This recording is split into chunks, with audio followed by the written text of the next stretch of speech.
मेष राशि के जितने भी लोग हैं, आने वाला सप्ताह थोड़ा सा कुछ ऐसी परेशानियां आपके सामने ला सकता है जिससे कि नींद में दिक्कत आए। मीन्स थोड़ा सुख चैन खत्म हो या थोड़ी प्रॉब्लम्स आपके साथ हो। अभी 7:30 ऑलरेडी चल रही है। 9th हाउस में मंगल जो विराजमान है, यहाँ एक कॉम्बिनेशन बनता है और बहुत ही, इसको बोलते हैं अन्योन्य संबंध, गजब का कॉम्बिनेशन है। इसमें दो ग्रह अपनी एनर्जी को एक दूसरे के साथ एक्सचेंज करते हैं। क्या कॉम्बिनेशन है? शनिदेव की दशम दृष्टि मंगल पर है, नवम भाव में मंगल विराजमान है, चार्ट में आप देख सकते हैं। मंगल की चतुर्थ दृष्टि शनि पर है और शनिदेव 12th हाउस में विराजमान है। ओवरऑल 12वें घर पर दो ग्रहों का पाप प्रभाव है, 9th हाउस पर दो ग्रहों का पाप प्रभाव है। 12th हाउस होता है नींद का या रेस्ट का। जितना कंफर्ट फील आप करते हो वो 12th हाउस आपको करवाता है। और जब कभी 12th हाउस पर दो पाप ग्रहों का या तीन पाप ग्रहों का एक साथ इफेक्ट होता है तो कहीं ना कहीं व्यक्ति की नींद डिस्टर्ब होती है। रात को अचानक उठ जाना या कोई ऐसी घटना घट जाना जिससे कि मन में डर, बेचैनी, भय, चिंता, ये सब चीजें स्टार्ट हो जाए। इस वीक का सबसे पहला जो हम आपको सजेशन देंगे वो तो यही है कि थोड़ा अपने कंफर्ट पर फोकस करना। ठीक है, पैसा कमाना और बाकी चीजें अपनी जगह पर प्रायोरिटी है उन चीजों की, लेकिन सबसे टॉप प्रायोरिटी पर होना चाहिए थोड़ा सा रिलैक्स रहना, मन को शांति रहना और अपने काम के साथ साथ आराम पे फोकस होना। अगर आपको ऐसा लगता है कि थोड़ा सा सोने में दिक्कत है, नींद में प्रॉब्लम आ रही है, रात में बेचैनी होती है आपको या किसी कारण से आप डिस्टर्ब हो, तो 1 महीने का इंतजार करना, बहुत ज्यादा बड़ी कोई समस्या बीमारी नहीं है, पर महीना थोड़ा सा अभी खराब है। दोस्तों, मेष राशि के जितने भी लोग इस राशिफल को देख रहे हैं या इस वीडियो को देख रहे हैं, उनमें से अधिकांश लोग शनि की 7.5 से परेशान हैं। और जब कभी शनि 7.5 में किसी व्यक्ति को आते हैं तो कभी एक समस्या नहीं आती है, अनेक समस्याएं उसके सामने आती है, एक के बाद एक कंटिन्यूअस प्रॉब्लम्स चलती हैं। कहीं पैसे से परेशान है, कहीं संतान से परेशान है, कहीं इतनी समस्याएं आती हैं घर परिवार में। मान लीजिए आपके पुण्य प्रबल हैं, आपका आचार विचार अच्छा है, तो आपको दिक्कत नहीं आएगी, लेकिन आपकी फैमिली के लोगों को इतनी प्रॉब्लम्स आएंगी कि आप परेशान हो जाओगे। क्योंकि अल्टीमेटली कोई ना कोई जिम्मेदारी आप ही के ऊपर आएगी, उसको सुधारने का काम आपके जिम्मे रहेगा और आप बहुत परेशान हो जाओगे। तो मित्रों, सबसे पहली बात, परेशानियों से ज्यादा परेशान होने का नहीं है। समय का इंतजार करो, समय बदलेगा, जरूर बदलेगा।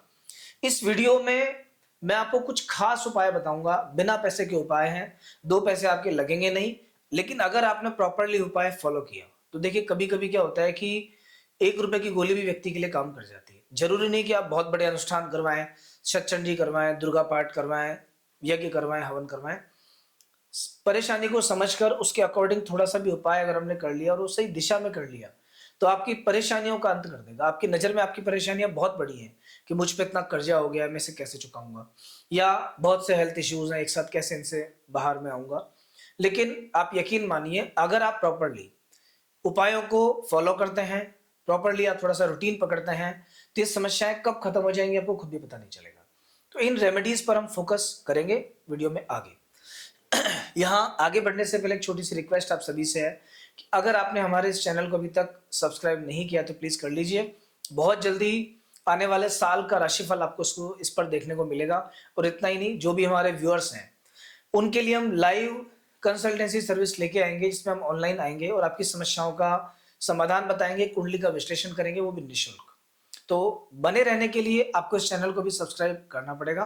तो आइए देखते हैं और क्या क्या आपके भाग्य में लिखा है, क्या आपके साथ होने वाला है। उपाय पे चर्चा करेंगे थोड़ी देर के बाद।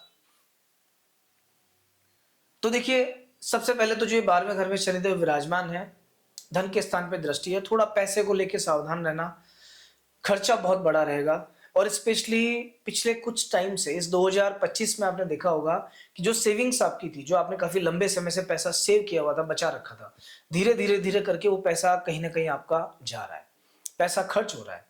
तो आपको उस पैसे को बचाना पड़ेगा, अपने खर्चों पर अंकुश लगाना पड़ेगा। जहां तक पॉसिबल हो आपके लिए अनावश्यक खर्चे बिल्कुल बंद कर दीजिए, जो जरूरी है वो खर्चा कीजिए। और कुछ पैसा ऐसा होना चाहिए जो इमरजेंसी फंड हो, जिसको आपको बहुत जरूरत पड़ने पर भी खर्च नहीं करना है। क्योंकि इस 7:30 में कभी ना कभी व्यक्ति का समय ऐसा जरूर आता है कि जब वो बिल्कुल खाली हो जाता है, उसके पास बिल्कुल पैसे नहीं बचते हैं। तो सबसे जो हमारा सजेशन नंबर 2 है आपके लिए वो यही है कि अपना पैसा बचा के चलिए। तीसरी चीज, आपके 11th हाउस में राहु विराजमान है, 11वें घर में राहु है। 11वें घर के राहु में क्या होता है कि व्यक्ति के मित्र बहुत बनते हैं, बहुत नए नए लोग आप व्यक्ति के सामने आते हैं, अचानक कई लोगों से मुलाकात होगी, सब कुछ होगा।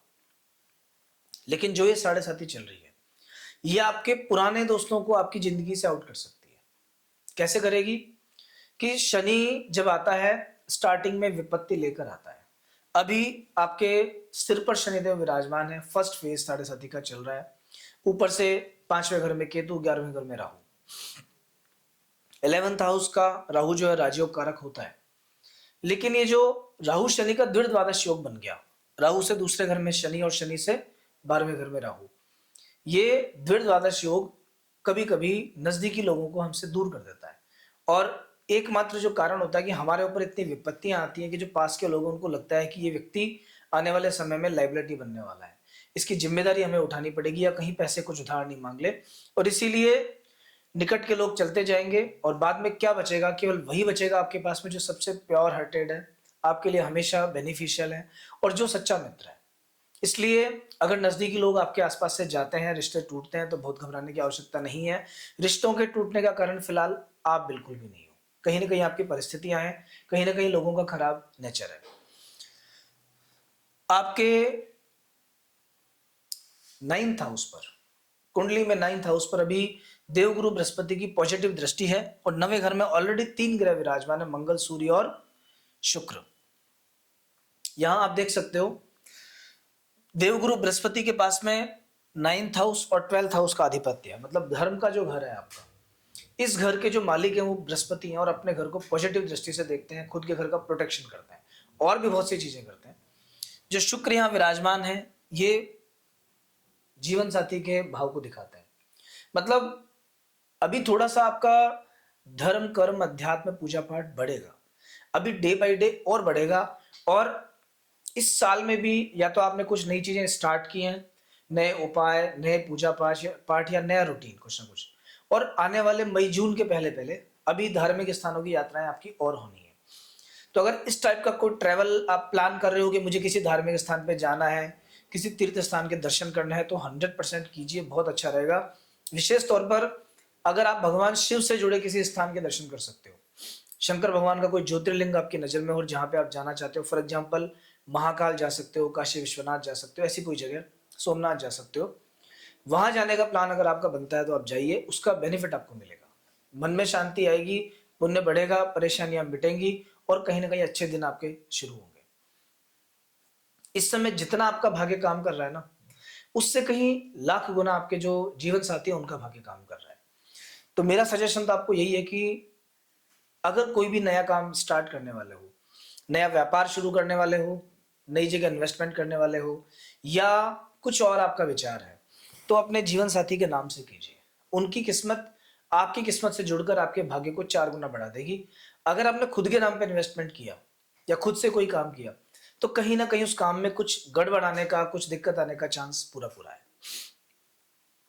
अभी केतु 5th हाउस में है, बहुत मन कर सकता है आपका गैम्बलिंग का, एक साथ पैसा कहीं लगाने का, या आपको ऐसा लगेगा कि रातों रात पैसा आ जाए कहीं से और मैं इन्वेस्ट कर दूं।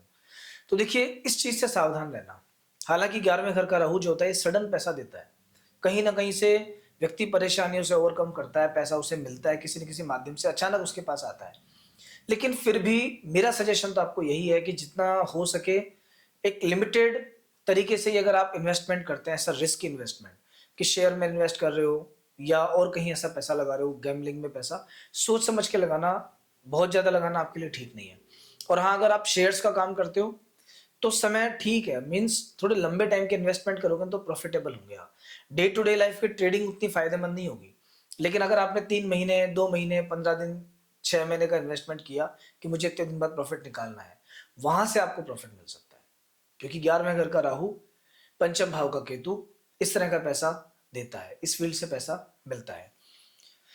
अब यहाँ एक सवाल आता है कि हमें किस चीज में पैसा लगाना चाहिए, कि हम शेयर मार्केट का काम तो करते हैं, लेकिन कौन सी ऐसी चीज है जो इस समय सबसे अच्छी है।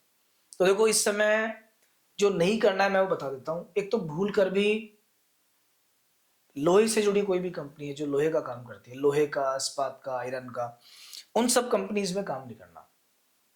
होम डेकोर या फर्नीचर के काम से जुड़ा हुआ कोई भी शेयर हो, फिलहाल वो भी प्रॉफिटेबल नहीं है। मोटर्स के जो शेयर हैं जिनमें व्हीकल्स वगैरह बनते हैं, उन मोटर व्हीकल्स वगैरह, उनके शेयर्स में इन्वेस्टमेंट नहीं करना है। हाँ, लग्जरी गुड्स के कोई शेयर्स हो, ऐसे शेयर्स जो लग्जरी गुड्स बनाते हो, किसी टाइप का केमिकल बनाते हो, या जिनका अधिकतर काम विदेश में हो, या होटल इंडस्ट्री से जुड़ी जो चीजें हैं वहां पे इन्वेस्टमेंट करोगे तो उस फील्ड में आपके लिए फायदा लिखा है, वो फील्ड आपके लिए बहुत फायदेमंद है। अभी बृहस्पति और शुक्र का सप्तम सप्तक योग बना हुआ है।